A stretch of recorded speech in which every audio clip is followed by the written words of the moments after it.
Sakai, where funding grantees.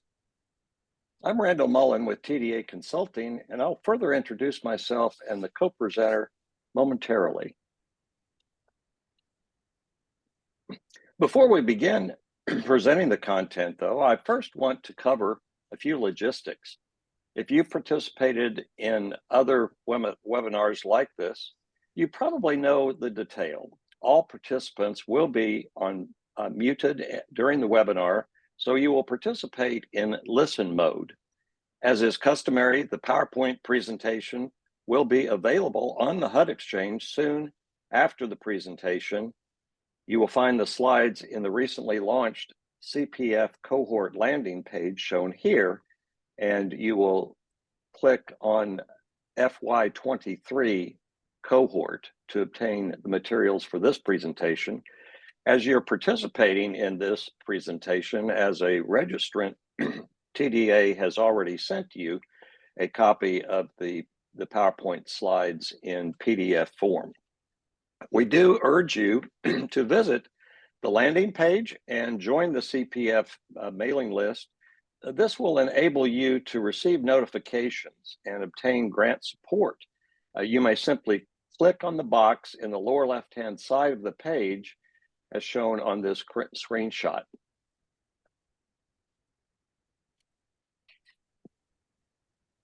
Although you will participate in listen mode, we will want for you to become actively engaged. So you may submit content-related questions using the chat feature of Zoom, sending those questions to everyone.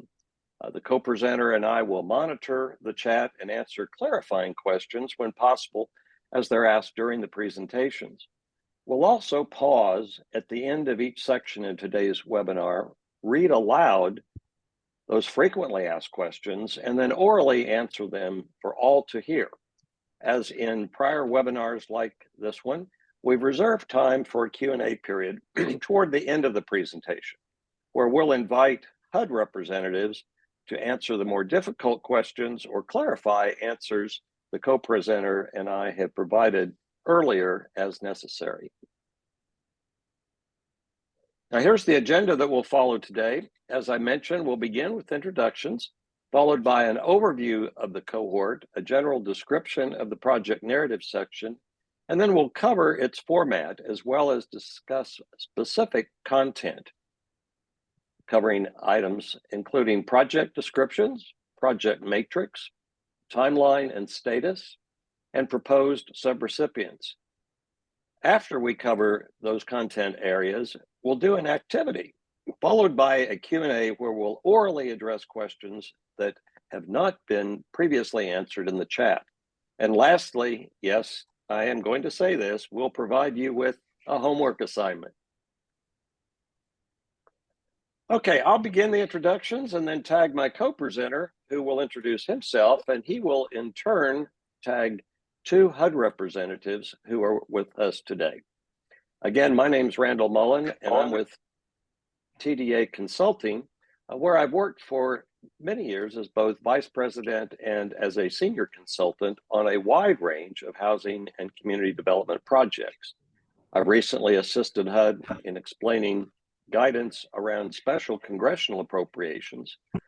That work has included both recovery from natural disasters and response to the COVID-19 pandemic, plus recovery from its associated economic impacts. And now, the CPF program. The co-presenter today is Chad Carson. Chad, will you please introduce yourself? Thanks, Randall. I am Chad Carson with Civics. I've worked with a variety of federal funding sources for, a decade or so, and looking forward to walking you through the narrative process today. And let me, in turn, hand that off to our HUD representatives. Chantel, are you on? This is Connor. Chantel isn't on today. But yeah, I can introduce myself. Hey everyone, my name is Connor LaRoe. I am a program analyst with the Congressional Grants Division. So I primarily work on the technical assistance projects in the Congressional Grants Division, like these cohort sessions that you're on right now. And then I also work as a systems officer, assisting your grant officers with systems related issues for their grantees. And I do believe we have Eileen Barnhart on, who's a grant officer, if she'd like to introduce herself.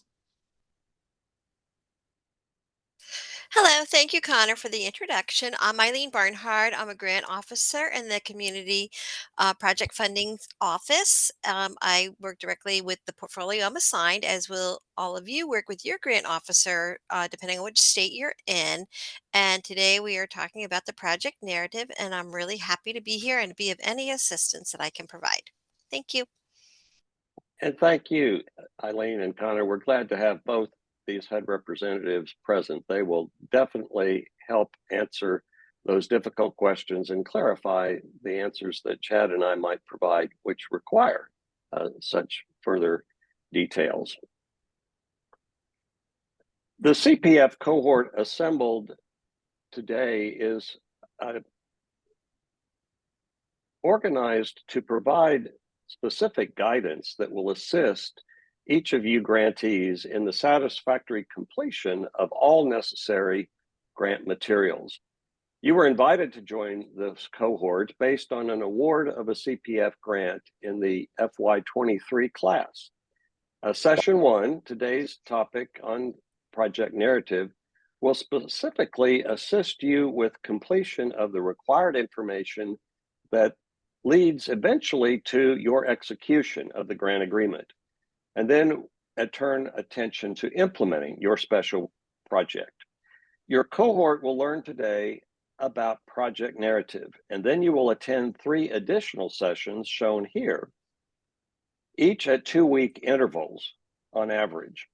The additional sessions will cover the budget, environmental review, and the necessary forms which your community must complete as part of the HUD required grant materials. To facilitate and support this cohort, you have enrolled in a learning management system called Absorb, which is hosted by TDA Consulting. This system will eventually extend beyond the delivery of the presentations for these 4 sessions. The LMS will feature useful resources as well as serve as a platform for our office hours appointments offered to grantees. We'll now turn our attention to the key content areas for the narrative. I'll briefly address the project description, and Chad will cover those other areas. If you're just starting to complete the grant materials or you've been working on them for a while, you probably realize that there is no prescribed format for the project narrative. It's understandable that you might actually get stuck at the beginning. All the required content is to cover several typewritten pages. However, HUD recognizes that you will begin with essentially a blank page, and that itself can be a challenge for either starting or completing that necessary project description. Our best advice is to refer, of course, to the CPF instructions, including those in the CPF grant guide. It details the required content, and you can refer to it in conjunction with instructions, for example, on the standard form used for federal grant applications, that is the SF 424. And you may use this presentation as an outline for drafting your narrative. The graphic appearing on this slide, as well as the presentation Chad and I are delivering, they follow the outline structure that you may adapt for your project narrative. Again, it's not a prescribed format, but you'll find it useful, particularly if you haven't started yet. Those who've already begun probably recognize the outline because it closely aligns the CPF grant guide. Okay, we'll now discuss the detailed content for the project description, beginning with the narrative, which includes the name, address, purpose, and related details.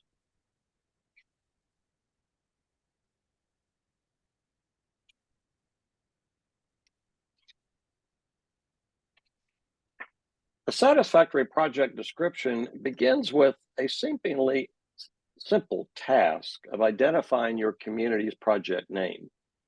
The project name and other descriptive information must encompass, and I want to stress this, the full scope of the project in its entirety. This is essential for HUD to review the grant package and related materials. You will need for information to inform the level of environmental review necessary to gain clearance for your project. And that information must tie back to and match the Joint Explanatory Statement, or the JES, of the congressional appropriation, unless it's corrected or amended. I'll elaborate on this last point momentarily. Because there are literally thousands of community project funding grants since Congress resumed appropriating funds for such uses, the description must precisely identify the project location. You may provide an address if it's available. Otherwise, GPS coordinates are acceptable. You'll see in this example that we've planted a stake in the center of Washington, D.C., using its coordinates that may be recognized by the HUD representatives with us today. You're also encouraged to include a map depicting the site of your project if that enhances the project description. The narrative must also clearly describe your project's purpose. This may be as simple as a one-sentence summary describing what the project seeks to accomplish. However, in all cases, you absolutely must use language from the project scope appearing in the congressional record as part of the JES. For example, if the JES describes construction of Gateway Plaza in your community, the narrative should also describe a proposed appropriation of funds for construction of Gateway Plaza. HUD's provided these examples of acceptable purpose statements appearing in the submitted grant packages. You see them on the screen. The Community Foundation of Illinois will construct a 12,000 square foot community center in Peoria, Illinois. The City of Omaha will launch a Main Street revitalization program, renovating the facades of historic storefronts on East Main Street. The town of Gatlinburg will create an updated stormwater management plan. The full narrative then must summarize the entire project, restating the purpose, and most importantly, identifying activity categories and specific uses of the grant funds. Examples on this slide will illustrate the point, but first, I want to emphasize you must describe all actions that will be undertaken as part of the project, regardless of funding source. HUD recognizes that many projects will benefit from other sources of funding which contribute to that full scope and impact of your project. As such, the content area comprises the bulk of the narrative. What are these examples that appear at the bottom of the slide? They are common activity categories for a wide range of community development projects. Use such activity categories as they will be helpful in the setup of your project within HUD's DRGR Management Information System once your grant agreement is signed and can be spent. When you finish drafting the project narrative, we advise you to sit back and ask yourself these three questions, which cover topics of potentially significant content. Did you include the congressional award language? What pre-award costs, if any, are you seeking to reimburse under the grant agreement? And was a federal environmental review completed prior to starting? Lastly, I want to mention the possibility of technical corrections to the congressional appropriation. As this slide indicates, if the JES, which incidentally is frequently just a very short phrase or possibly even a single word that identifies the activity of your project grant. If it has an error or it has substantially changed since the announcement, some projects will require technical correction. You should discuss any such issues with the grantee name, project name, and certainly that description that includes the activity with your grant officer. If a technical correction has been made, you would describe that change, including the specific change and the reason why it was needed. Okay, that's it for the project narrative part of this presentation. I will now turn the remaining sections over to Chad. Chad? All right, thanks, Randall. Let me get this presentation pulled up in my section.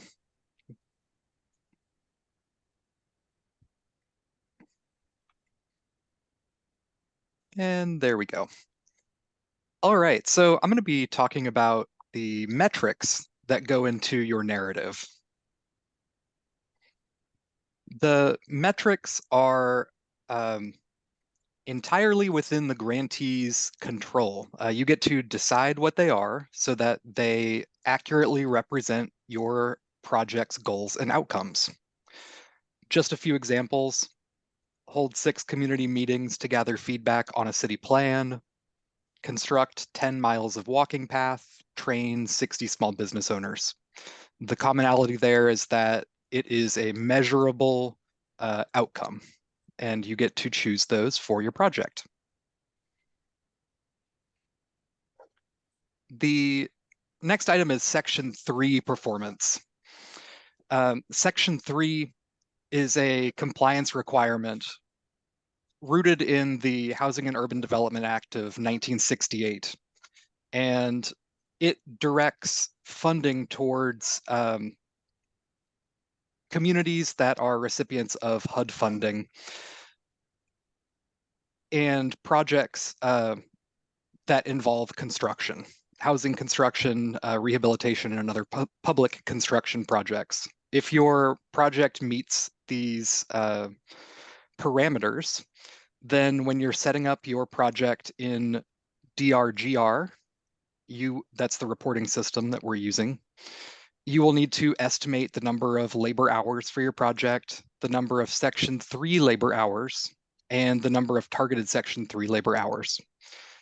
If you're not familiar with Section 3, if this is not sounding familiar and ringing any bells for you, I would direct you to the guidance link at the bottom of the screen here. We will, I was going to say we would share this link with you, but y'all already have a copy of the slides. So please visit that link to get more information on what you'll need to be reporting on for Section 3. For the purposes of your narrative, you should identify if your project is covered by Section 3 or not, and indicate that you will be collecting labor hour information in compliance with Section 3. The next item is the Build America, Buy America Act, BABA. So BABA requires that all iron, steel, and manufactured products used for federally funded infrastructure projects are produced in the USA unless you have a waiver.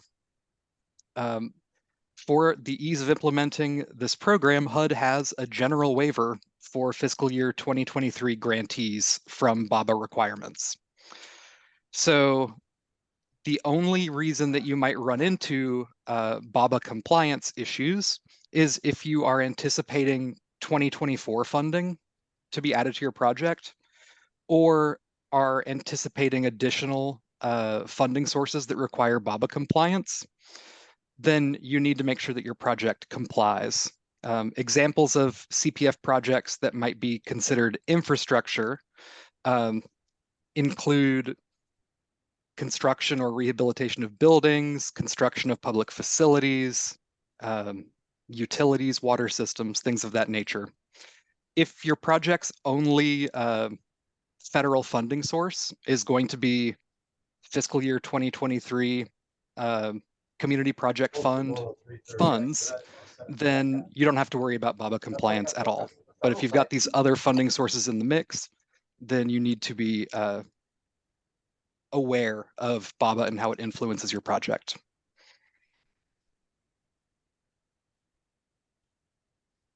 The next area is timeline. It's critical that you are incorporating your project's current status into your narrative. The current status is going to enable your grant officer to give you timely and accurate information on how to comply with the various applicable regulations. So in writing your narrative, just include a succinct description of where the project is in its lifespan, somewhere from conception to execution all the way through to completion. In thinking through how you might write that, think about, is the project still in the ideas phase where no contracts have been executed? Maybe you've started procurement, or maybe construction is even underway. And if construction is underway, some alarm bells are ringing. You need to make sure that your federal environmental review is completed prior to doing any choice limiting actions. Your grant officer and your regional environmental officer can provide more insight into that. So next. Also on timeline, you want to provide estimated start and completion dates. We know, HUD knows that these dates are at this stage an estimate, and that's fine. But you need to make sure that you do provide an estimated start and completion date for your project. There. My boss is there. She can do it. Environmental review. It is a requirement that you comply with the National Environmental Policy Act. And that means getting an environmental clearance before beginning any choice limiting actions. So you want to incorporate into your narrative what steps you've taken to get environmental clearance. And that could range from no steps all the way through having your environmental clearance completed.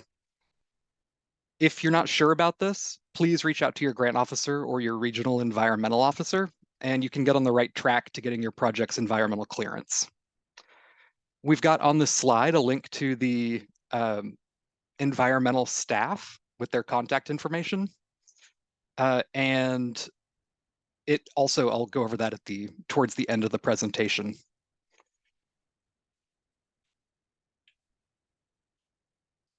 All right, the last content area here is proposed subrecipients. Now, not all projects are going to use subrecipients, but if you plan to use one or more subrecipient to execute your project, you need to describe that in your narrative. You should provide a justification for why the project is best implemented using subrecipients. You want to run through the role of each subrecipient there. And lastly, you want to describe the scope of the project that will be handled by each subrecipient.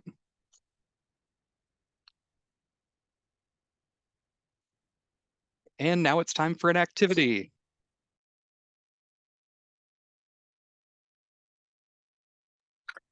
All right, Chad, thank you for going over those other parts of the project narrative. And you are correct. It's time for an activity which we have created to assist you in applying what you have learned so far. Appearing on this slide is a sample project description. As I explained earlier, grantees will each have to prepare a project description as part of the project narrative, which of course will include the elements that I identified along with those that Chad covered. And that description should identify the exact activity in its entire scope, all the sources of funding, and other details which tie back to the congressional appropriation. it's important for you to recognize that your community is receiving a special congressional appropriation. And as such, that appropriation has expressly indicated the intent of Congress, and the intent is represented in that record that I mentioned earlier, which I'll soon call to your attention. But I first want to call to your attention the left side of this slide, which shows the project narrative sample. It identifies what I will call the fish hatchery project. It has a very long name there, Community Watershed Education and Freshwater Mussel Hatchery, but we'll just call it the Fish Hatchery Project. And it's commonly referred to as Bertram's Garden. The grantee highlighted summary indicates, and I'll quote here, funds will design and construct a new watershed education and restoration complex on previously acquired land. When you look in that highlighted text, focus on those words, will design and construct a new watershed education and restoration complex. The design and construct words are the activities that the grant funds are to be used to accomplish. And as such, that's very important. And it also then reads in that last highlighted text, on previously acquired land at Bertram's Garden. So that is the project narrative that the grantee, in this case, the John Bertram Association, doing business as Bertram's Gardens, has drafted. And they're wondering, is this complete? The second question that I noted in the earlier remarks is that you want to ask yourself, does that description match the Joint Explanatory Statement, the JES, in the congressional record? So I direct your attention now to the center column. It is actually showing you an excerpt from a page in the congressional record which lists the JES appropriating funds for the John Bertram Association in the amount of $2 million. But you would look in that column where you see the first highlighted text, where you see the name of the project and the activity for that project to carry out. It's project title and description. There is the reference to the long-named fish hatchery, and the identified activity is land acquisition by John Bertram Association in the amount of $2 million. So the grantee in this example is necessarily comparing and contrasting the intent of Congress against the grant application narrative that they have drafted. And it raises the question that you see in the third column on the right side, what is the appropriate grantee action in this case? And you see that there are three choices that are shown in red. The first choice refers to the grant, the project description, and it reads, choice one, submit that project description with the grant application. That implies that the grantee thinks they're good to go. Or number two, contact the grant officer for guidance about any issue that this may raise.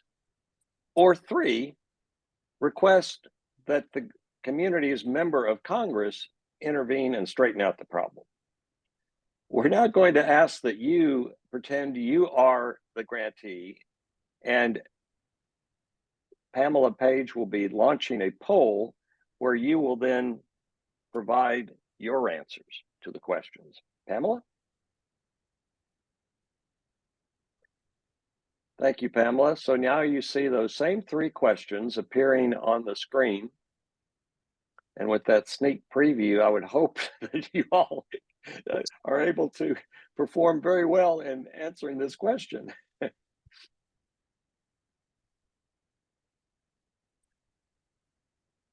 Chad, it looks like we have about 25 of the 60 participants, so we should maybe wait another 30 seconds or so for others to participate in the poll. And if you are uncertain, you would simply look at the slide that Chad has displayed here, which is what I went over, and thoughtfully, answer the questions. Is the narrative complete? And that second question, does it match the intent of Congress, as in the JES excerpt of from the congressional record? And then the last part, the actionable step or question, what is the appropriate grantee action in this case?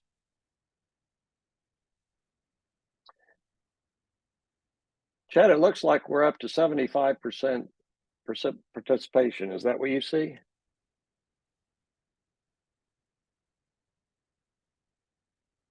Well, I think we can go ahead, Pamela, and then end the poll, because it appears we have a very clear answer, or most frequently chosen answer among the participants. So you may stop sharing the poll, where we show roughly 73% of you said you should contact your grant officer for guidance. A few of you, 24%, said you should maybe submit the description as is, and just one person thought involved the member of Congress. So let's stop sharing that poll, and Chad, you may advance the slide so that we can see what is the correct answers to the set of questions. The first question, is the narrative complete? Yes, it is. But does it match the JES? The answer is no, and I'll explain momentarily. And what is the appropriate action in the case where you don't know these answers? It is to contact your grant officer for guidance. As I explained earlier, a grantee's project description should identify the exact activity, entire scope, and the sources of funding and other details which tie back to that congressional appropriation.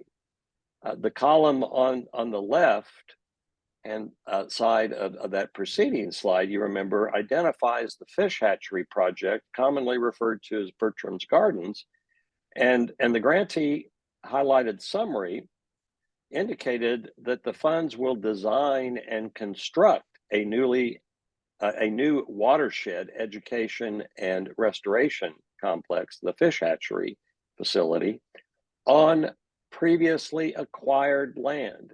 The key phrase there is previously acquired land. That suggests that Bertram Gardens has already acquired the land and will be designing and constructing the hatchery project on that land, whereas the intent of Congress is to appropriate funds for the purchase of that land. So there is not an alignment of those two items of information. The appropriate action in this case, therefore, is for the grantee to contact their grant officer and determine what the proper course of action might entail. The action may involve actually making a technical correction to that act of Congress, or perhaps an amendment. Those details would be worked out with the grant officer. But requesting a member of Congress to intervene would only complicate things. They, in fact, might become involved at a later time if there is the need for a technical correction. But the correct answer in this case is to contact the grant officer for guidance and then go from there, not submit the grant materials and not proceed otherwise.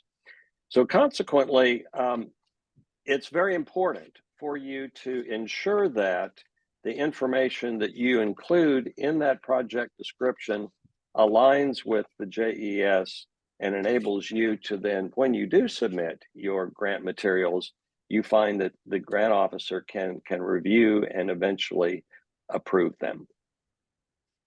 Okay, Chad, that concludes the activity. Are there any questions that participants might have raised in regard to this activity? Nothing in the chat.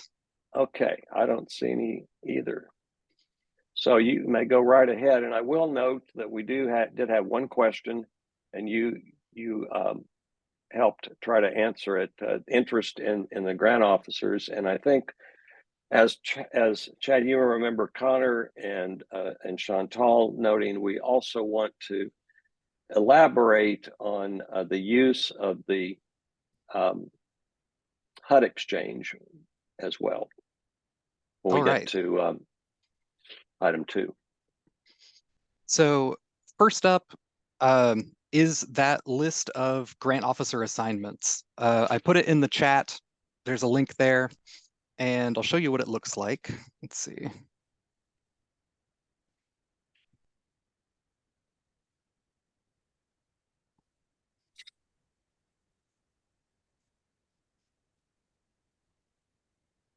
It looks like this. So you can see you've got your states down the left side, a column for your grant officer, and a column for your regional environmental officer. So this is the latest and greatest assignment list.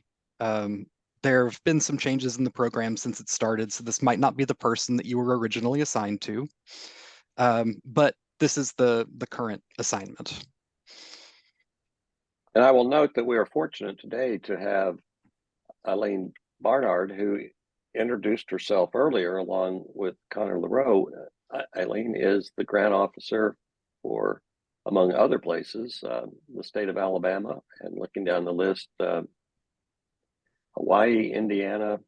You see, these grant officers have a significant range of responsibilities and geography to cover. All right, next resource that we have here is the HUD CPF program website. So this is your home for the most up-to-date information on the program. And I'm going to show you that one.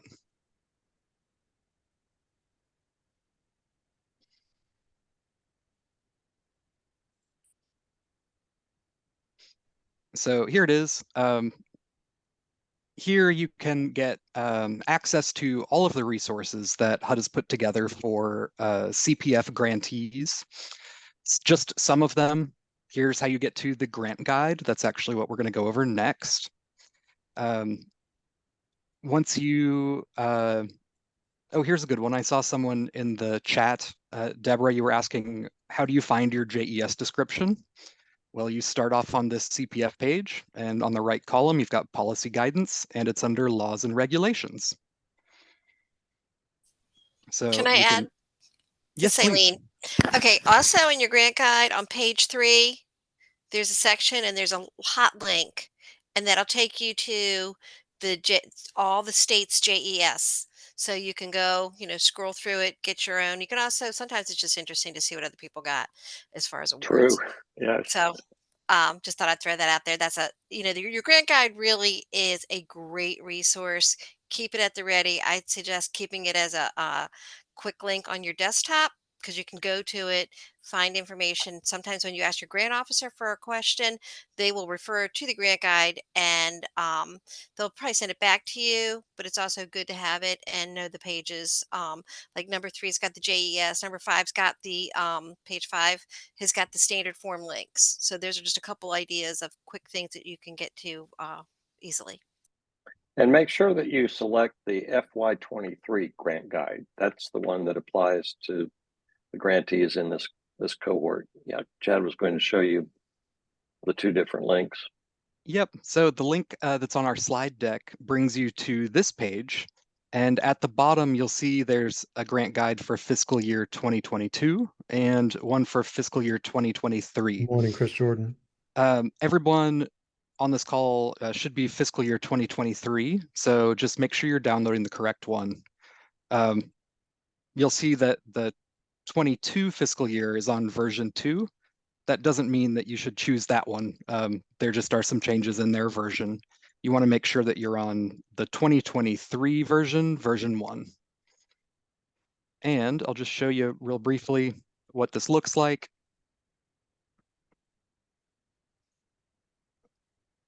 So grant guide, as Eileen said, excellent resource. You have everything that you would need to craft your narrative and submit and get to yourself to an executed award agreement. So great resource here. The next link on the slide is for your HUD environmental contacts. This in some ways is repetitious with the first link where you can find your CPF grant officer, but this just has a little bit more information, phone numbers as well, when the first list that we provided only has email addresses.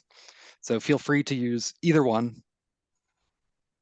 And what this different version of presenting the environmental officers identifies is you can see that there is one for each region of the country, or group of states within a region, I should say.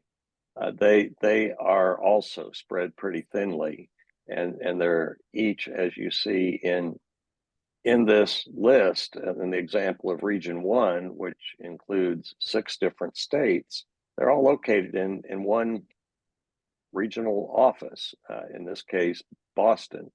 And so you want to thoughtfully confer with your grant officer and identify the set of questions you might have regarding environmental review. And of course, that topic's going to be covered in the 3rd session of this series of CPF webinars.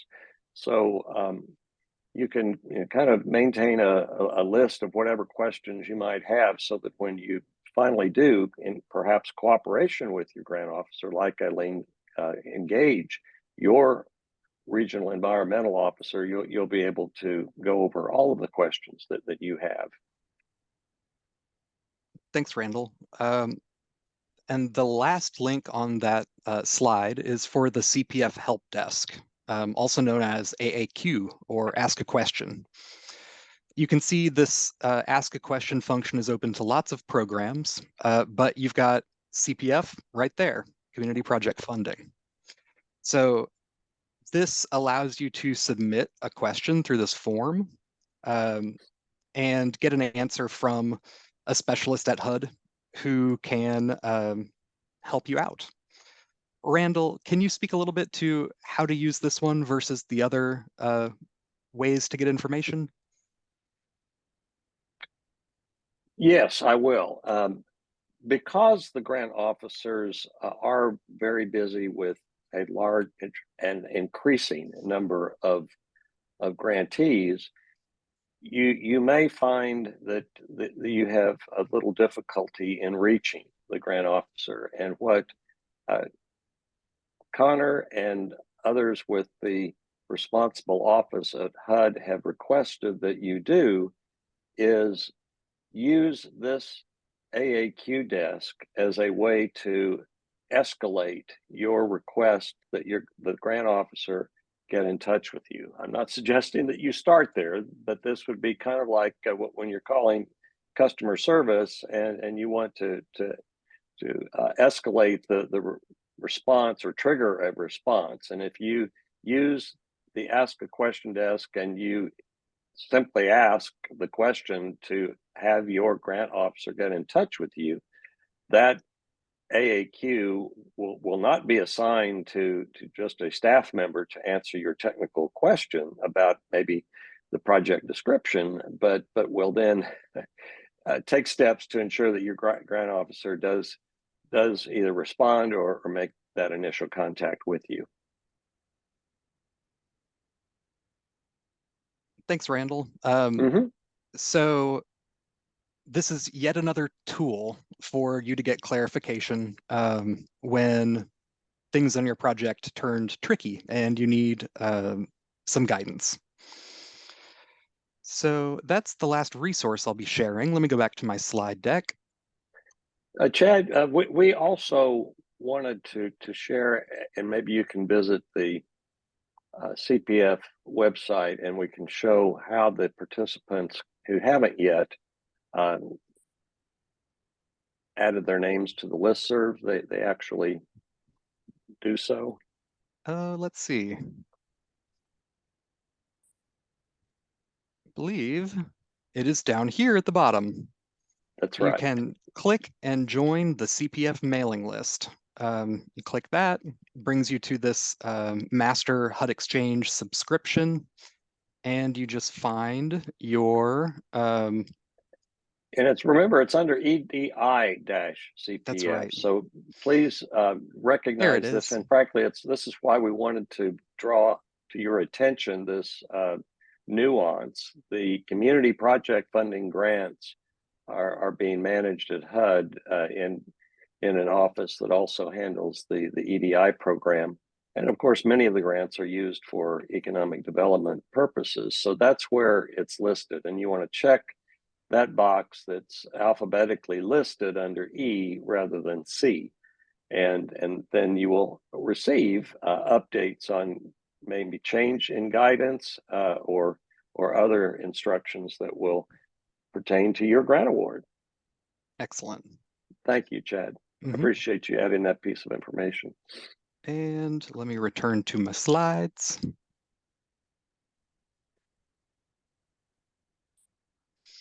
The last item just to touch on are the CPF desk guides. And like the slide says, they are coming soon.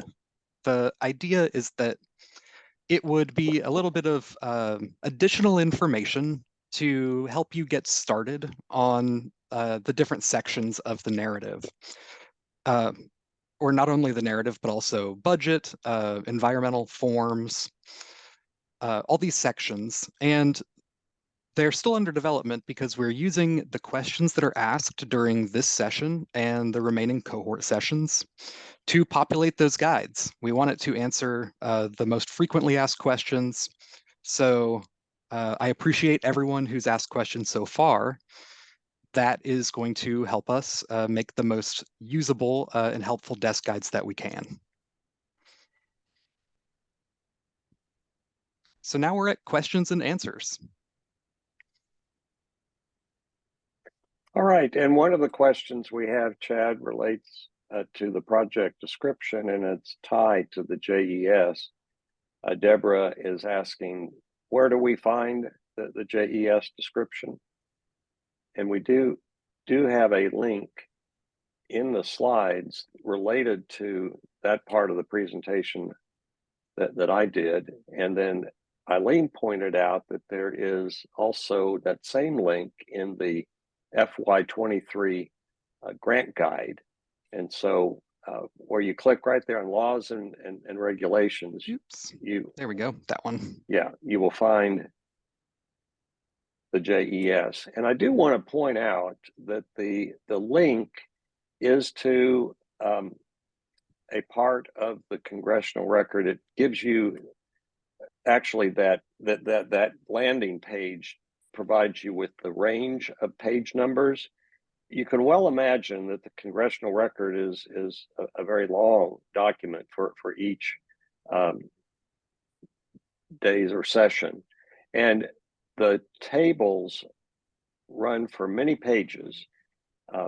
You will want to locate the information related to your particular grant. I know that HUD is moving toward providing you with that information in other ways as well. I believe it's in the JES is in the award letter. Maybe Eileen, you can step in here, or Connor, and offer further help to ensure that people like Deborah do find easily the JES that applies to their grant award. Hi, yes, you do get an email and it has your grant award. It's labeled the authorized representative person. It may be the person who actually applied for the a grant, or it might be you actually your top official. And in that letter is going to state the name of your project, and the name of your project. There's 4 elements. Let me see if I can pull it up really quick. Make it easy so I can make sure I'm stating this correctly. Okay. It's gonna also gonna have, I mean, there's some really critical elements in it. Okay. In your letter, it is going to state, oh, look at the wrong one.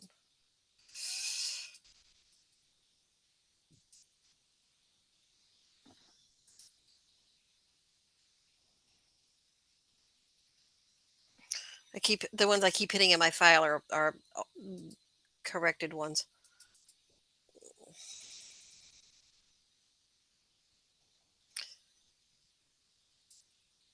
It's going to have the name of your organization. It's going to give you the amount of your award. It's going to have your grant number. It's going to give you the name of your what's in the JES statement. So it says grantee, and that's the name of the organization. The project description, and that's the project description is what's in the JES statement, the grant amount, and your grant number. And that's about 1, 2, 3, about 3 paragraphs down on the award letter. And that JES that you're describing is, I think it's fair to say it's not like what we would learn in grade school as a complete statement. It's a set of words, and It is a possibly a set of phrase. words, but that is the law. So you must Yes. that each line in the JES statement, every awardee, that's a law. So that's why it's so important that you reference that. So the example I'm using is for an organization in Ohio, and the name of their project description was food bank operations. They were awarded $2 million, and then it provides their grant number. So those are all critical pieces of information. And Chad is actually sharing with you now the activity excerpt from the congressional record that includes the JES, and you can see here exactly what Exactly. Eileen That's exactly what it looks like. is sharing with you. And to illustrate the point that both she and I are making, we focused on the fish hatcheries project name being correct. It's abbreviated CWEFM for Community Watershed Education and Freshwater Mussel Hatchery. And then it says dash land acquisition. And the next column is John Bertram Association. There's a 2-letter identification of the state, and then the grant amount, the $2 million. And you look at the others, they're not dissimilar from what John Bertram's description says. There's rehabilitation, reconstruction, only the name of the Access Community Center. And what Eileen and Connor have noted is you actually would benefit from having a very broad description, but whatever that is, you've got to relate it to the use of your grant. Capital Center, Schoolhouse Center capital improvements is another example. Water system extension at Twin Lakes, that's a bit more precise. The cultural expansion of Lenape Village, and then the Townhouse Community Center. So that's the crucial information. One thing I might add is please review that and make sure it's accurate, that it matches your organization. It's important that the name match, and that you can, we're not going to cover this today, but you do have to have a unique entity identifier, and it has to match the name that's listed on the JES statement. Indeed. So if there's any discrepancy, any disparity, please review that, point, go to your grant officer. We hope it can be, if there's a problem, that it can be corrected internally, but if not, then it requires a technical correction, and that's a far more lengthy process. So it's in your best interest to verify it early. Okay, we also, Chad, have a question here that relates to what you covered in regard to Section 3. Actually, there are two questions. One is from Lindsay, and she asks, the labor hours have to be included in the grant narrative, correct? And she goes on, is this just an estimate? Does this get updated when the project construction is complete? You want to elaborate on that set of questions? So do labor hours have to be included in the grant narrative? No, they do not. Where they go is when you are setting up your project in DRGR, the reporting system for the program. At that point, you're making estimates, and it does get trued up as the project progresses. So yeah, you don't have to be exactly on point with those. All you need with respect to Section 3 in the narrative is identify whether or not it applies to your project. Yes, and if you that's have actually a question Sarah has exactly asked. So you might go back to the slide that identifies what's covered. Sure.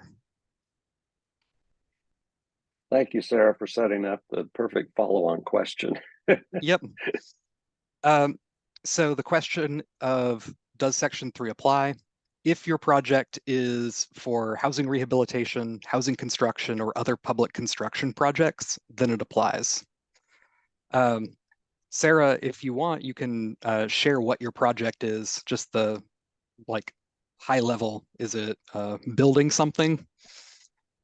And if it is, then it is likely Section 3 covered. If it's not involving construction, then it's very likely not covered by Right, Section and 3. what's key here is looking at those eventual performance measures. What you're identifying is labor hours, and that's referring to labor hours associated with what has been referred to collectively in the past as building trade occupations that lead toward physical improvements or construction to real property. And consequently, what Chad just lists here in saying grants involving housing rehabilitation, housing construction, and other public construction projects, that's very broad.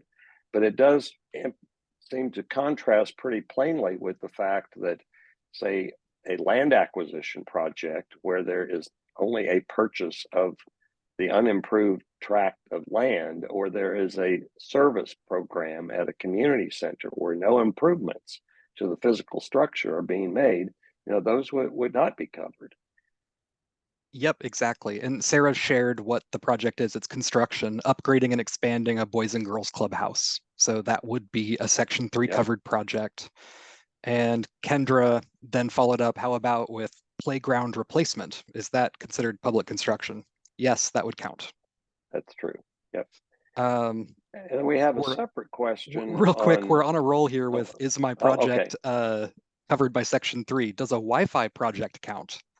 That's an interesting one. And here I would say the answer depends upon, again, whether that Wi-Fi project includes, say, installation of, say, fiber optic cable. I am working from a home office in Atlanta, Georgia on Peachtree Street, where I witnessed AT&T installing fiber optic cable in the middle of that main street in Atlanta.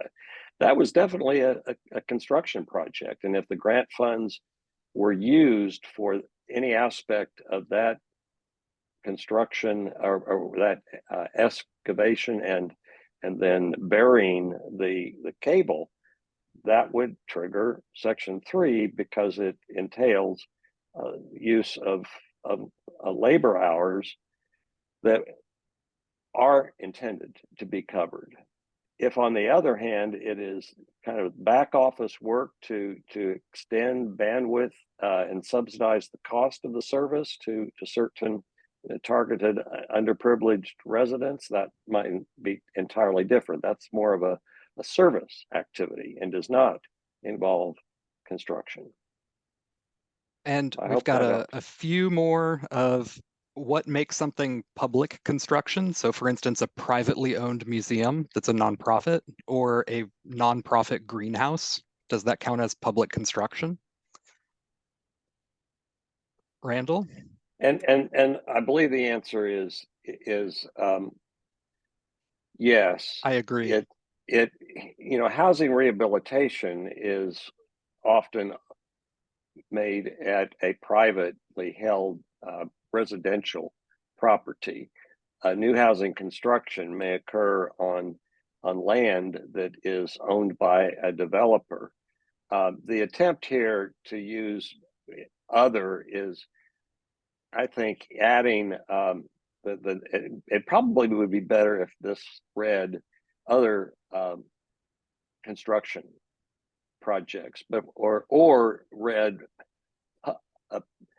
housing construction, public construction projects, and other similar projects. But there are many of you who, and think about that list of projects that appeared on that excerpt from the congressional record. There was a public community center. Now that community center might actually be owned and operated by senior citizen services in the town where the grant award was made, but that's going to be open to the public as a public community center, and as such that could be regarded as a public construction project.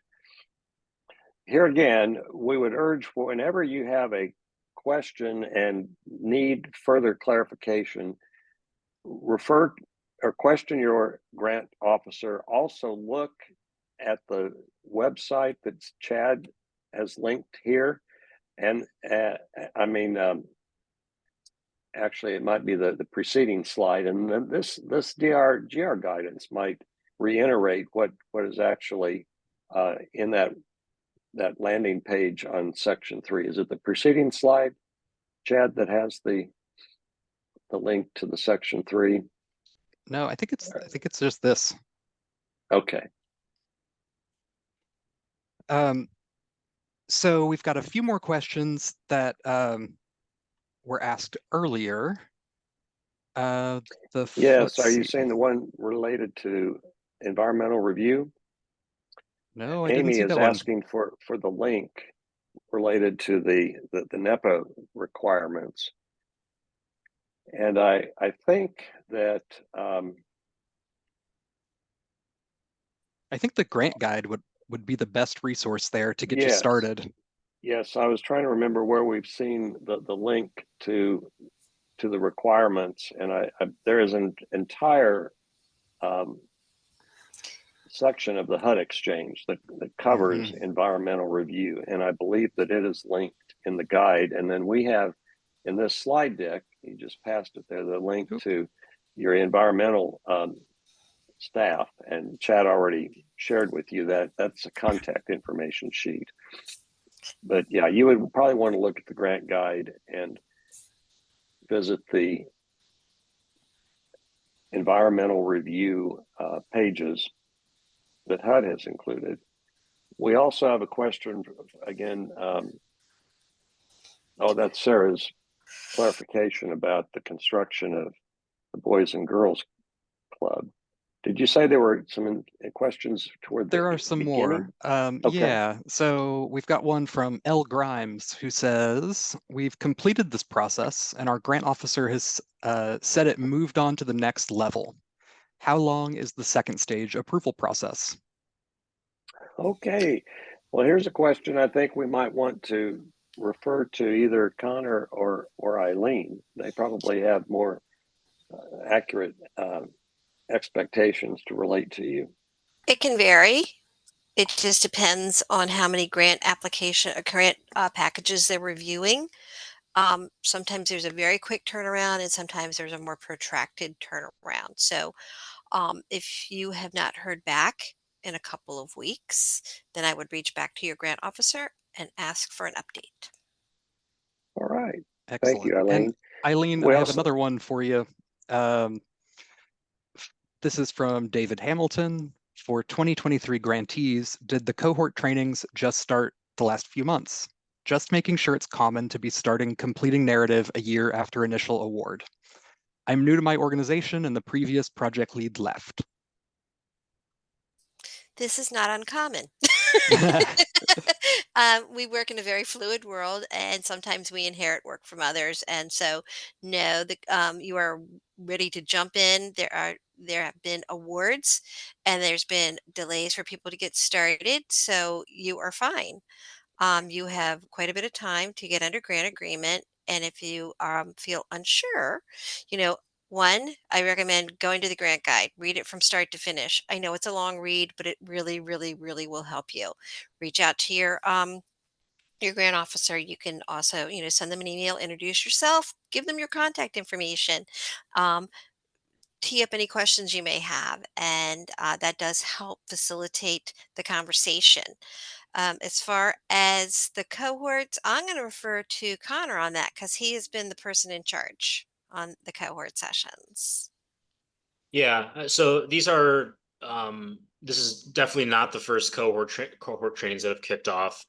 We did a cohort series for FY22 grantees in the fall of last year.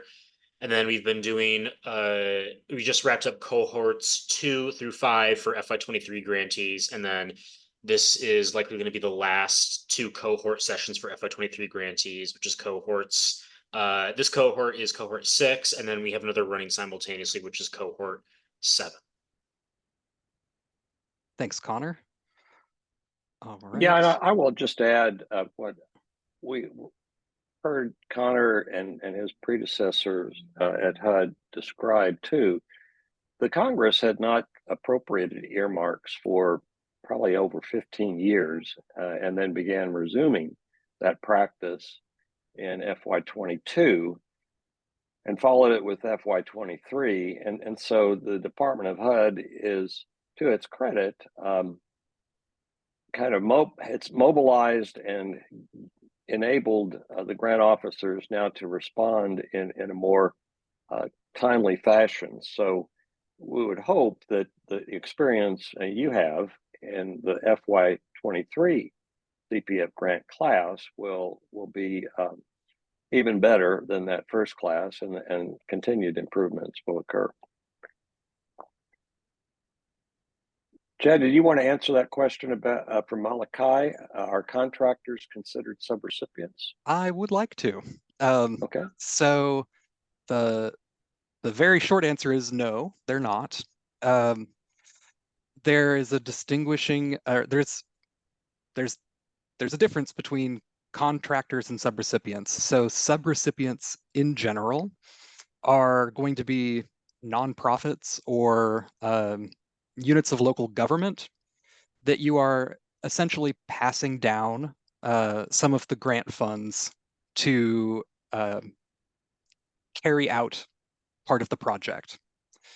Yeah. That's contrasted with contractors. Oh, and backing up, subrecipients, you select them. It's not a competitive procurement process.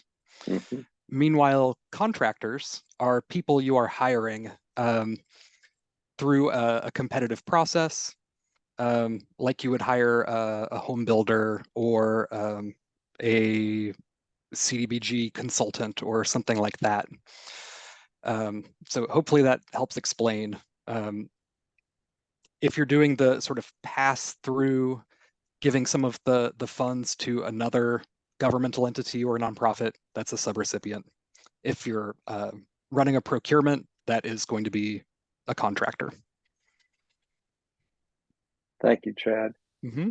We I'd like also to have. add, I'm Go sorry, ahead. I didn't mean to interrupt. I just want to make sure when you list your subrecipient, you are required to also include their information and their UEI number. So make sure that that's current and up to date. Thank you, Eileen. Ben Borton asked, when will the slides be uploaded to the HUD Exchange? And he incidentally finds that the links do not work on the file that was emailed. And I'll answer that question in two parts. First, TDA has sought to not only make the slides available at the HUD Exchange, but send you advanced copies. And if those links aren't working, maybe we can fix that for Ben and for others, because the intent has been to send you a PDF file with active links. And I will follow up on that question. But as for the posting, that is typically occurring about a week or so afterwards. The slides do have to go through a Section 508 clearance to ensure that they are accessible to all.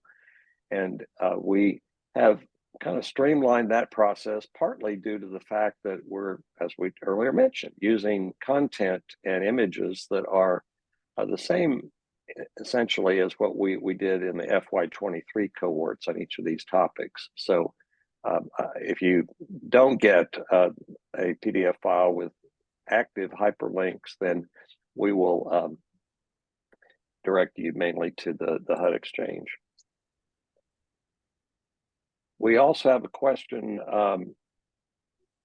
from Vanessa. If you are the AOR and DRGR administrator for your organization and are already having an existing account in DRGR, how do you receive notification that your contract is ready for administration in the system? All of this will follow the execution of the grant agreement, Vanessa, and you kind of ask a follow-up question in regard to existing access to DRGR. You will receive instructions at a later time, again, after execution of this grant agreement. And it's very likely, I would say, that there will be, there is a different setup than those programs that you may have addressed and administered through DRGR. I did want to clarify, this is Connor. I did want to clarify that, so Randall is correct in that once you get your grant agreement fully executed, typically what we do is in our division, we will set up your authorized representative as a new user in DRGR, and then we will add the CPF grant to your organization profile in DRGR.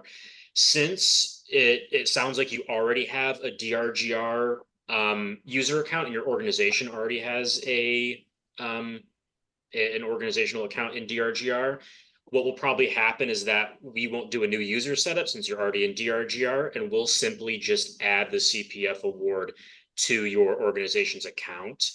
In which case you probably will not receive an automated email about that. So what I would suggest is that once you receive your executed grant agreement, I would just quickly check in with your grant officer and double check with them to see if our systems team put in that CPF award for you. But once that award is in, you shouldn't have to do anything else on your part. You should just be able to go in and start working on your action plan. Okay. We have a Baba question, Chad, from my favorite. Jessica. Yeah. All right. She sees the reference to the inclusion of materials increases in the costs, and they are hard to get in the appropriate quantity. There's a waiver available. I see the review and public comment requirements. How lengthy is that process? I think she may be referring to the waiver.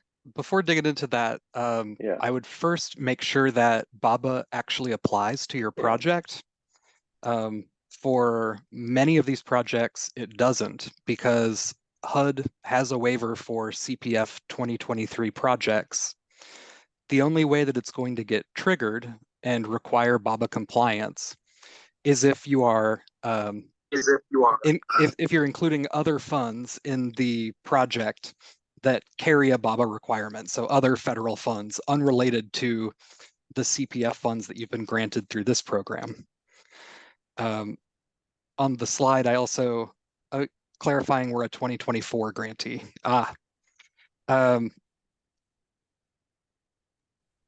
Do Randall or Connor? Yeah, I would be hesitant to offer guidance on Yeah. BABA for FY24 grantees because we're not sure if the requirements are going to change because they may differ between FY23 grantees and the FY24 grantees. So I may hold off on that. And I would also specify too that you're welcome to sit in on this, but these cohorts are specifically for FY23 grantees.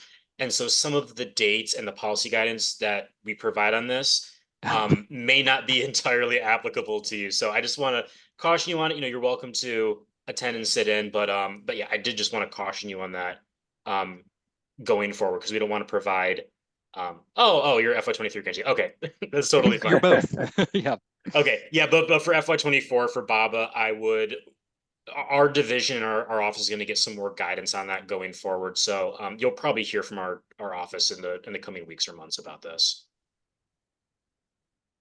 Okay, and Connor, while you're still with us, or Eileen, we do have a question about the identity of the grantee.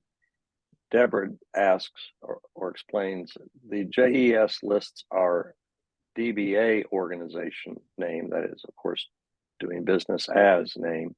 Should we follow this in our narrative, or should we also include our legal name? I would recommend that you provide documentation to your grant officer and explain that you have one name, but you have another one that's doing business as, and have that information evaluated to make sure that you're given the correct guidance. There you go. And actually, the example used in the activity faces that very same situation.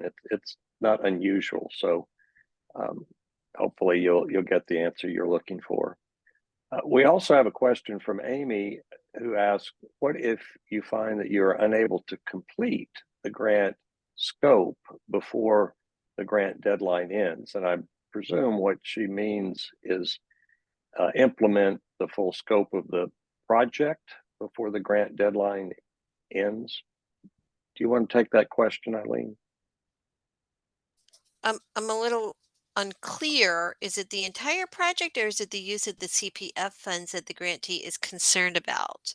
Is it the carve out? Yeah, Amy, if you could clarify that, that would help. But maybe Eileen, you can at least explain what the time frames are.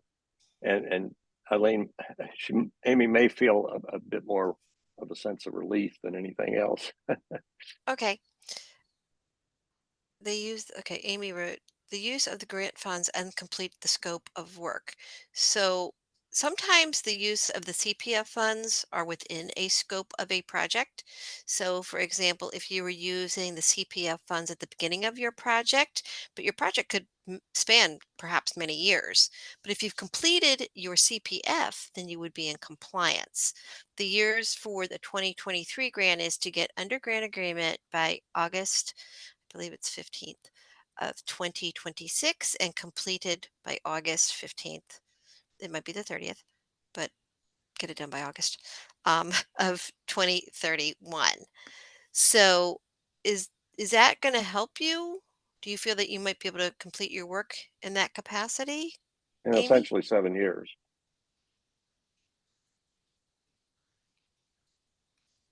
Yes, And thank if you. again, if you're really concerned, I would reach out to your grant officer, tee up the information saying, hey, this is where we are. This is what we're looking to do. This is what we're doing with the CPF funds. This is the entire scope of the project, because sometimes the entire project might go on for years past, but your piece with the CPF funds is definitive. So if you're within that time frame, you should be okay. But again, have a conversation or send an email to your grant officer just for confirmation.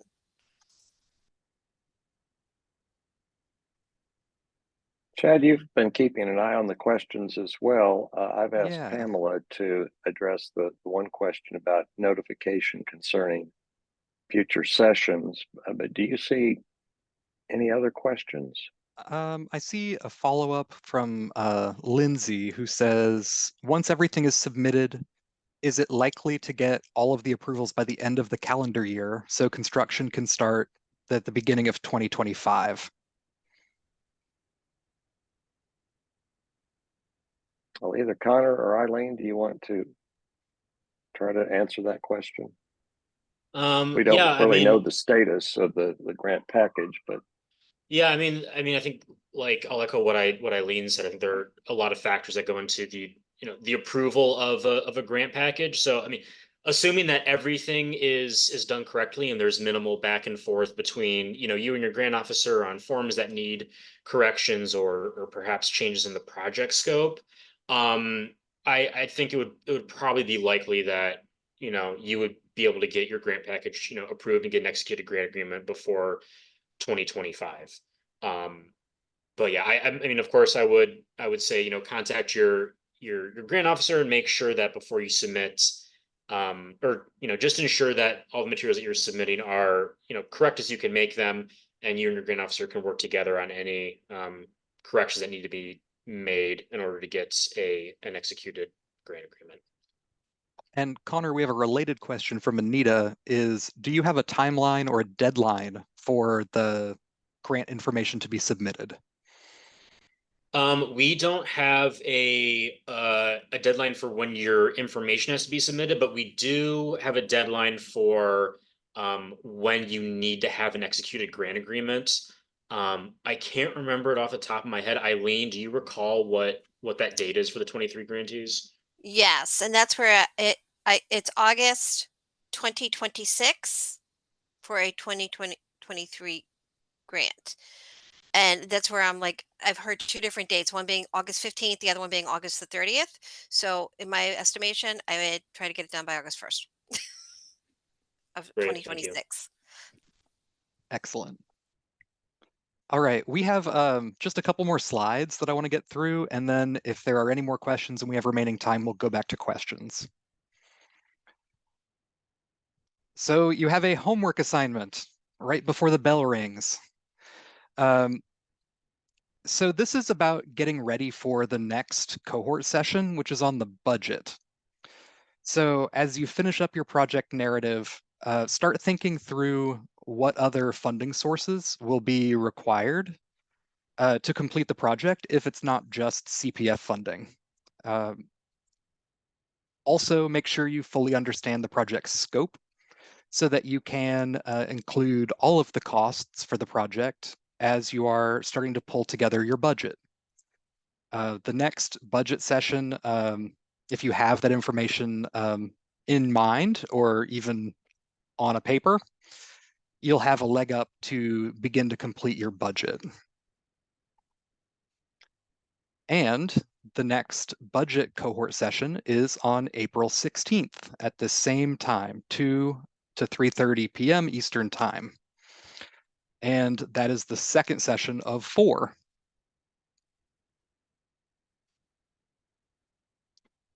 Lastly, here's Randall's and my email addresses. If you have any questions about the presentation itself, please don't hesitate to reach out.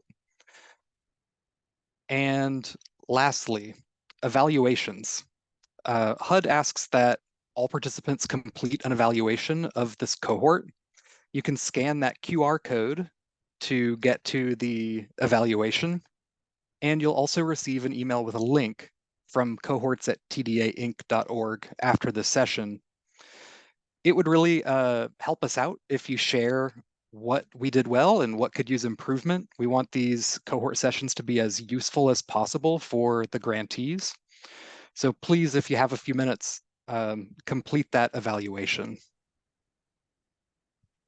thank you, Chad. And I do want to add my thanks to all of you for your active participation. We're always pleased to receive so many questions and engage the participants in their preparation of the project narrative and the other parts of the grant materials.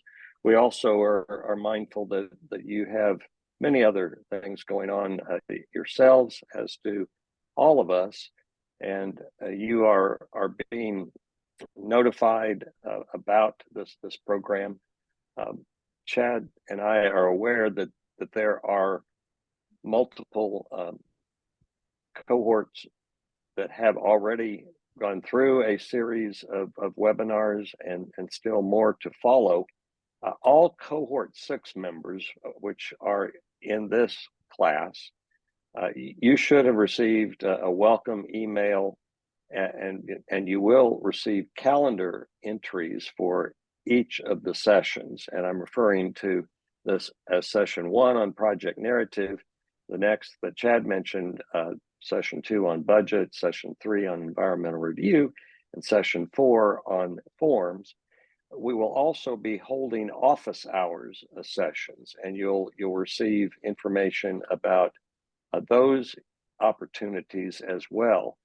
There is a lot of guidance and opportunity for you to ask questions, to discuss your issues, and to then better respond to the instructions and submit your grant package so that you can then soon implement your important community project. So we ask that you kind of try to stay informed and bear with us as we work through this process, and hopefully you will easily meet the deadline for entering into your grant agreement and then be able to start carrying out the project and finish it within the coming years.